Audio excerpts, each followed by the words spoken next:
Welcome to Aligned to Impact, the podcast where conscious leadership meets bold entrepreneurship. I'm your host, Summer Huntington, and each week we dive deep with founders, innovators, and thought leaders who are rewriting the rules of business from the inside out. Here we talk mindset, brand, content, culture, the real stuff behind building a legacy-driven business that doesn't burn you out.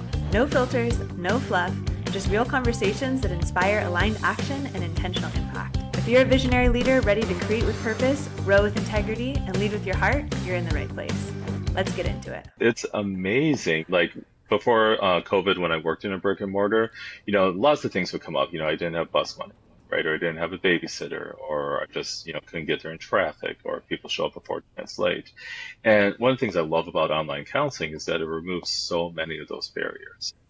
People can talk to me from their home, from their car. I get lots of conversations in McDonald's, right? In the parking lot of McDonald's is, they'll pull in just to talk to me for their client session. So all that kind of stuff. So it takes away a lot of those barriers that people felt before in trying to get to therapy. Good morning. Good morning. Today we have a special guest. We have Phil McClelland, who is the owner at My Integrity Counseling. So great to have you here, Phil. Thank you, Summer. I'm so glad to be here as well. Thanks for taking the time. Absolutely. So before we dive in, I'd love to know, Phil, what inspired you to get into the field of counseling and eventually start My Integrity Counseling? Sure. It seems like I've been honestly in the helping fields pretty much my whole life. I started off working in the inner city Cleveland as a youth director, and I'm actually an ordained minister, and that's how I started kind of working in the caring fields.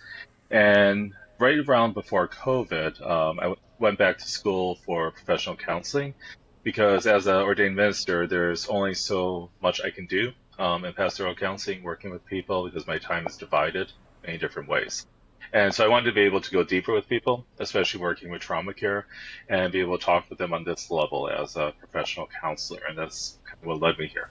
Amazing. Thanks so much for sharing that. So I'd love to know a little bit about your role as CEO of My Integrity Counseling and how that fits into the bigger picture of your mission and for your team. Oh, sure. When I started My Integrity Counseling, just a little over 5 years now, it's gone by so fast, I can't believe it. We started right at the heart of COVID, and as a counselor at the time, I was doing in-person work, and then all of a sudden, I couldn't get to my clients. And it was immensely frustrating. And so my company was one of the first companies in Ohio to pilot online counseling and to be able to do this to reach out to our clients during COVID. And so that's really been kind of the heart of My Integrity Counseling. Has been compassion, reaching out to those that are in need, and eliminating barriers between them and receiving quality care. And so my role as CEO is really making sure that those standards of care remain there. That, our vision, what we're doing is all about the clients and making sure that they can get to the care that they need. Amazing. The question is about kind of the different hats that you wear as CEO. What are some of the things you do outside of the practice that you do? Sure. So in My Integrity Counseling, my big job of CEO is visionary. So it is looking forward where my company is going, how we can best meet our core values in the future, being aware of the changes that are coming in the counseling field as a whole, and making sure that my team is at the very cutting edge of what the best practices are so that we can do our client care. So in that's my role as CEO, primary work that I do, all the other stuff like budgets, finances, HR things. I do have a team that I work with on managing all those as well, so a lot of oversight. In the practice, I'm also a trauma counselor, and that takes up a big part of my work as well. So not only am I a CEO, but I do practice. And I do have a client load of between 25 and 30 clients a week. So it's a pretty heavy load that I work with inside the practice. And then outside of the practice, I'm still a practicing minister in my community, and I'm also a professor. So I teach at Davenport University in Michigan, and I teach the law and ethics. So a lot of hats that I wear. That's incredible that you're able to not only be a professor, be a minister, and be able to run a practice and have a caseload of 25 to 30 clients a week. How do you stay balanced with all of that, all those different hats that you wear? What are some of the practices that you employ to be able to stay in that performance mode? Absolutely. So don't always do it great every week. There are just some weeks where it just gets to be too much. And I'm just like, well, what happened? Where am I? And who am I? Um, One of the big things that I do try to do is self-care, though. Like, I have pretty strict boundaries around my days off. So I do take a day off. And unless something, as I always say, on fire or bleeding out, don't bother me on that day.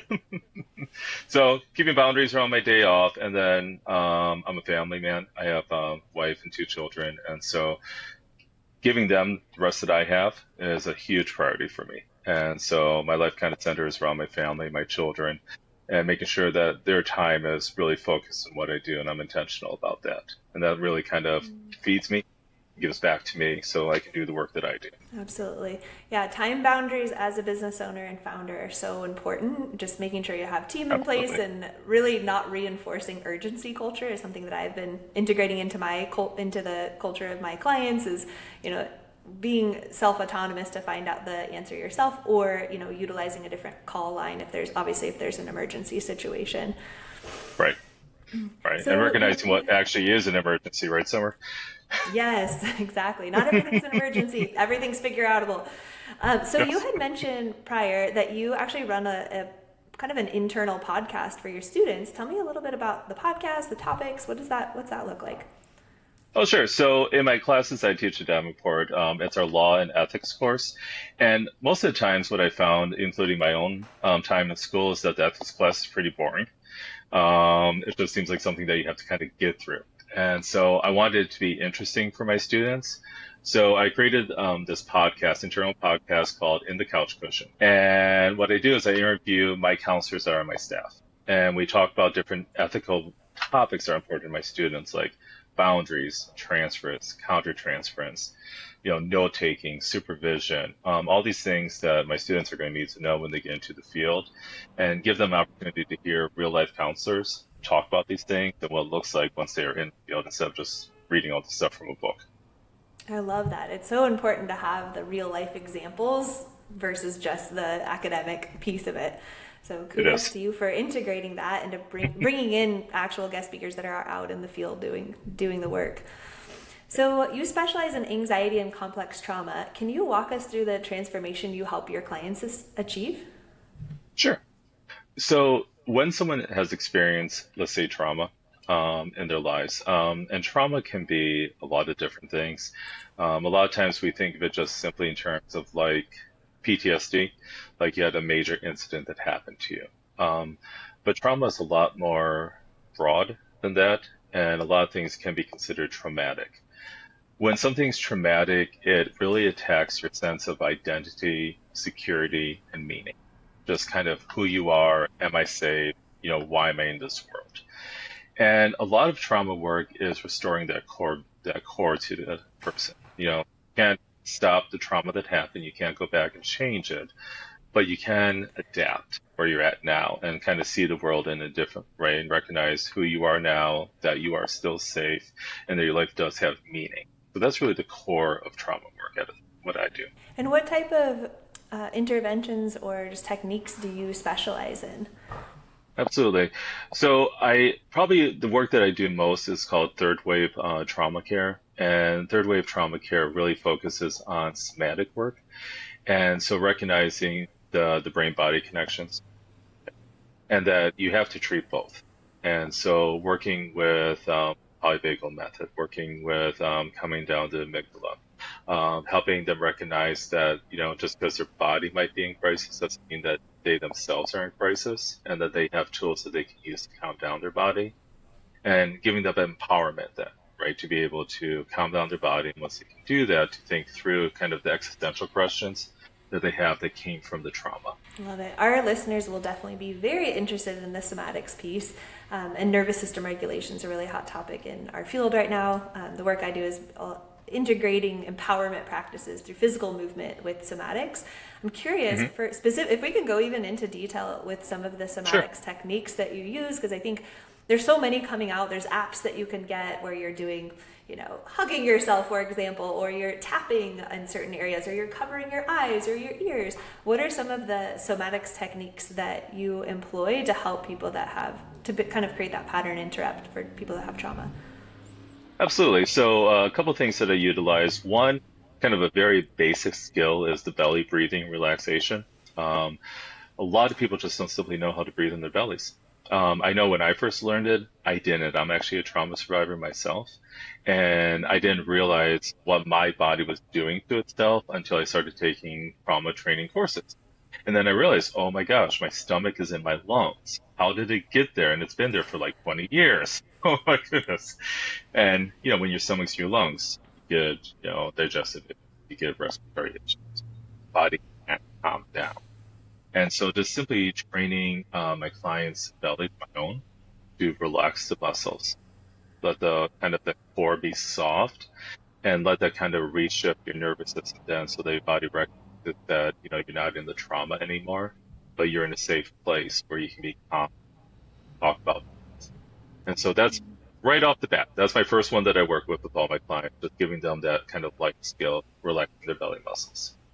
Um, other other training I do is also we do tapping, so a form of EMDR treatment, where they do bilateral stimulation, where they will do the tapping on themselves, right, left, right, left, right, left, and I guide them through this process.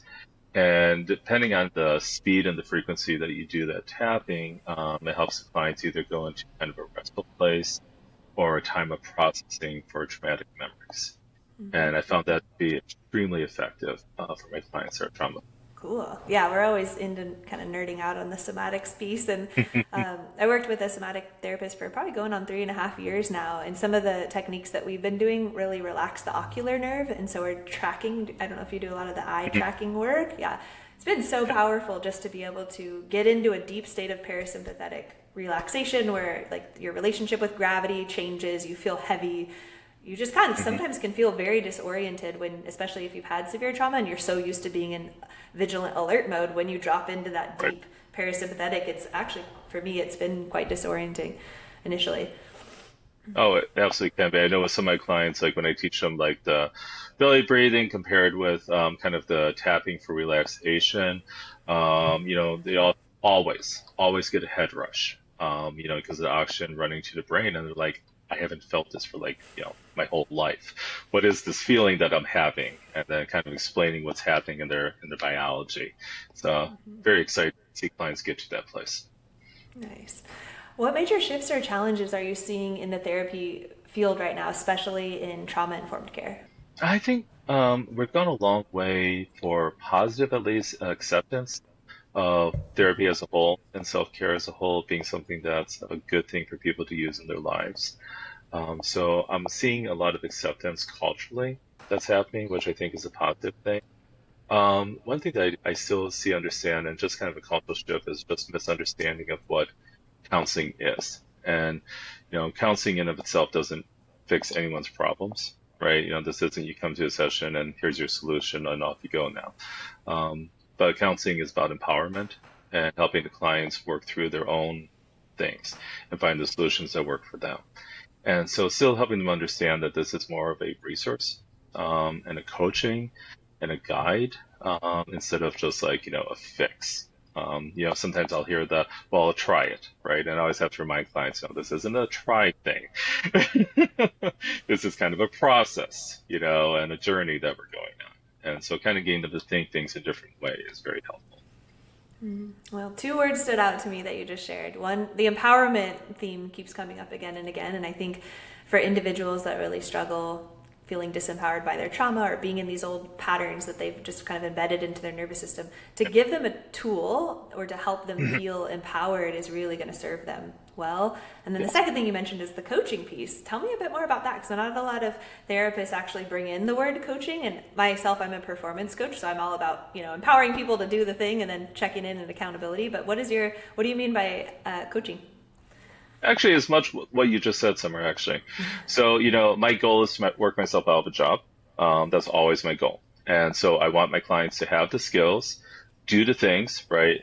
I'll walk along with you as you're doing the things. And when you run into roadblock, we'll talk about that, right? And, how we can overcome those roadblocks. But eventually, I don't want that to talk. I want them to have those skills so that they can go off and do the thing themselves and really feel empowered to live their lives.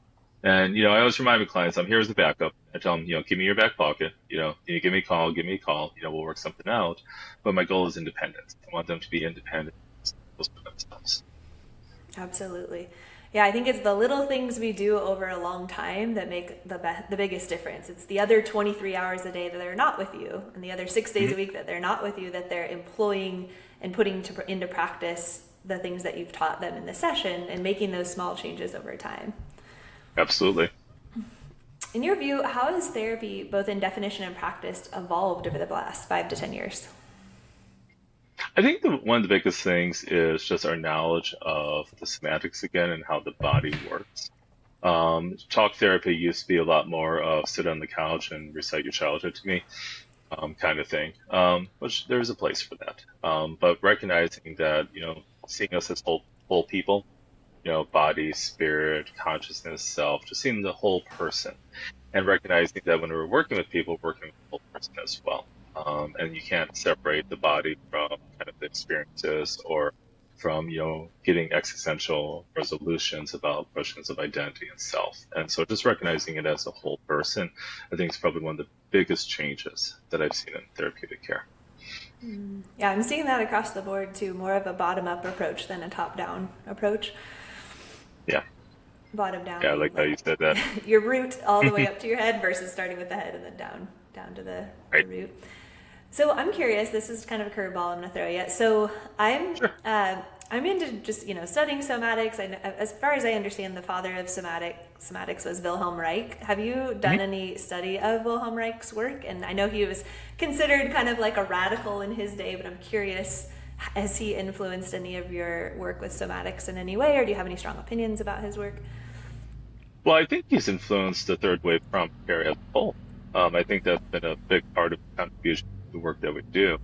The other part that I was thinking of when you're mentioning him was works like The Body Keeps Score. I'm sure you're familiar with that, right? And just those introductions to, somatics and letting, the body work in the care therapy. So I think all those have been invaluable in this kind of work.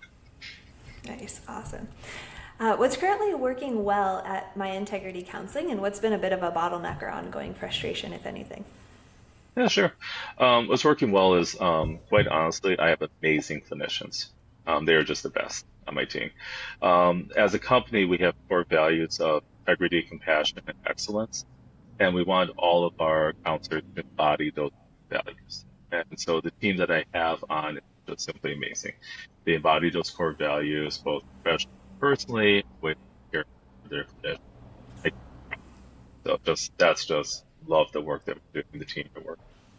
Bottleneck is just continuing to find clinicians that want to work in that way, and want to embody those kind of characteristics and are at a point in their life where they can, both maturity-wise and professionally. So that is a constant challenge. Do you have a specific process that you go through when you're kind of going into interviews? I've heard some business owners, I'm an entrepreneurship coach, so I've heard some people interview up to like 100 people to find the cream of the crop, but I'm curious, what is your approach when you're going into hiring? Oh, sure. So we actually have a very long interview process. It's typically 4 or 5 interviews, and they will interview with every major part of the executive team. And so along the way, it is kind of that filtering out process, again, to see, these are our core values as a company, and to see if that person is going to embody those core values. And each of us have a different perspective, from our CFO to our COO to our clinical director to our scheduler and our billers, right? Everyone gets a chance to look at the clinician and say, okay, does this person going to work well with us, and they embody those things? So by the time you get done with the interview process, right, you have to really want to work for my company to go through that process.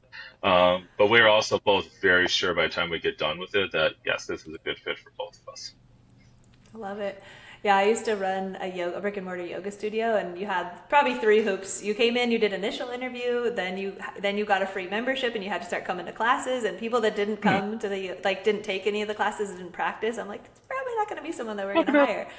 Right. Do you look for anything like that your clinicians, do they have therapists themselves? Do they practice what they preach? Well, there's things that I have limits that I can ask. That's one of those limits that I can ask. So I can't really ask them, are you doing therapy? Right. not ethically allowed to do that. But I will ask open-ended questions and kind of see where they're at with their life and what they're doing with themselves. And a lot of times you can tell how people talk about that and how open they are about those things, what they open to you as you go through the process. Yeah. How long does it take them to get through the 4 to 5 interviews with all decision makers on your team? It can be 2 months. 2 months. To go through the process. Yeah. Wow. Which isn't horrible. Yeah.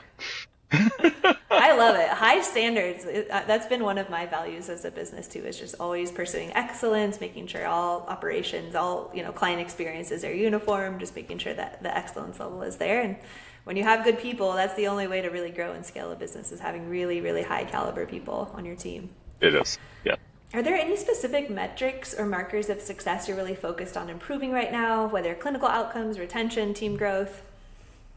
Right now, we're actually working on clinical retention for the clients. So we have about an 80 to 85% retention rate when it comes to clients showing up for any given sessions, and that includes no-shows, late cancels, just cancels as whole. The industry standard can be as low as 60%. And so we're very proud that we're between 80 and 85% every month. And so what we work on is work on increasing that up to 90%. How can we, continue to have good outcomes, have the clients feel like they're being successful, and kind of increase that, I want to make sure that I'm in therapy, right? And that I go to that instead of like, oh, something came up and I can't. So that's the big thing that we're working on right now, is just kind of working on that, right? Kind of having that increase every month. Nice. What percentage of clients are doing like virtual telehealth sessions versus in person, would you say, if you had to kind of guesstimate? Well, for us, it's all virtual. So the company is completely virtual, so we don't have a brick and mortar at all. So we're all online. Nice. Does that help with the show rate and people not canceling sessions to have virtual? It does. It's amazing. Like before COVID, when I worked in a brick and mortar, lots of things would come up. I didn't have bus money, right? Or I didn't have a babysitter, or I just, couldn't get there in traffic, or people show up before 10 minutes late. And one of the things I love about online counseling is that it removes so many of those barriers. People can talk to me from their home, from their car. I get lots of conversations in McDonald's, right? In the parking lot of McDonald's is, they'll pull in just to talk to me for their client session.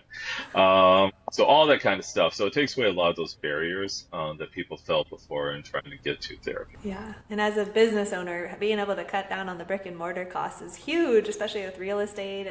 It's amazing. Prices have skyrocketed.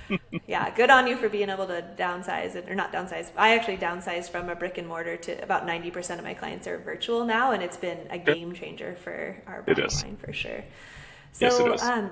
Next question, looking ahead, where would you like to see your practice 6 to 12 months from now? And what do you think needs to shift in order to make it happen? I was thinking about that question, Summer, and kind of how I wanted to say that. One of our goals is expansion. We do want to expand the amount of members that we have on our team. As I kind of shared with you, that is a slow process with us as we go through that, looking for qualified candidates. But part of what we want to do is we want to be able to offer more specific care products. So whether it's specializing in DBT training and counseling, or specializing in MDR or grief counseling, we want to start working in some of the niche markets and kind of move into those places where people are just looking for specialists working that care. And so getting there again is taking the time to find qualified individuals,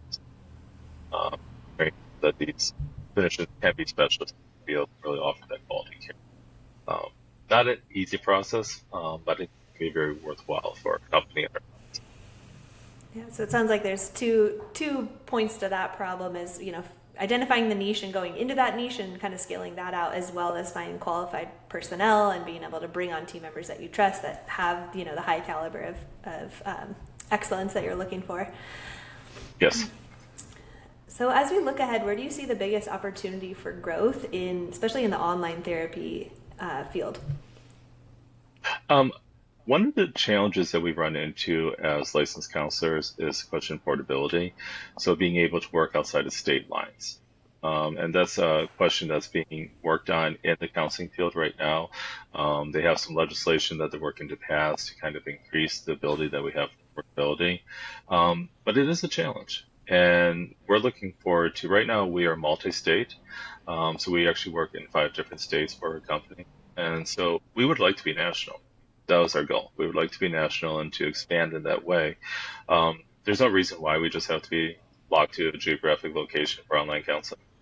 There's just no reason for that whatsoever. So we are Nice. Well, hoping and being a part of the legislative changes that are happening and doing that kind of expansion geographically.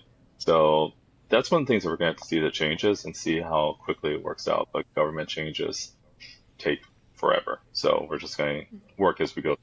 and how have you already gotten the ability to be in 5 states? Is there a certain initiative, or I think it's like a collective sort of initiative? What is it that allowed you to be able to be in the 5 states? There is. So there's an initiative that's going on now to kind of increase the portability. But for us, we just kind of went through the hard route of just getting licensed.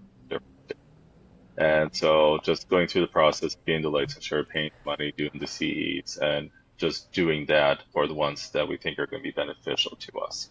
Long, slow, hard process. And we're looking forward to being some better portability so that we can expand our reach. And what 5 states are you currently able to practice in? Absolutely. So let's see here. So we got Ohio, Wyoming, Missouri, Michigan, and Texas. Nice. Those are all pretty big states and all kind of regional. For anyone listening, And I remembered all 5 too. I know. I was thinking, I'm like, I wonder. okay, I can do this. Throw a curveball. No, it's all good. For anyone listening who may be struggling with anxiety or unresolved trauma, what would you want them to hear or know today? There's a safe place you can go. Whether it is my company or wherever you're at, there are good people out there that can do good quality work to support them and encourage them and be a resource to help them to get a better place in their lives. And so to reach out, work with those professionals, and you don't have to keep living how you live. There are better ways of doing things, and there are good people out there that will help you. I think that's the most important thing. Yeah, absolutely. Therapy has been a game changer for myself. Highly recommend it. Don't wait till you're, 30s, 40s, 50s, but even then it's never too late to start, guys. Like it can drastically shift the trajectory of your personal growth, your performance, how you're showing up in relationships, how you're showing up in your job, how you're just showing up as a human for yourself. Well, Phil, thank you so much for being on the show. I'd love to just invite our listeners to find you. What are your socials? What's your website? What are some ways that we can stay in touch? Absolutely. So the best way they can find us right now is through our website.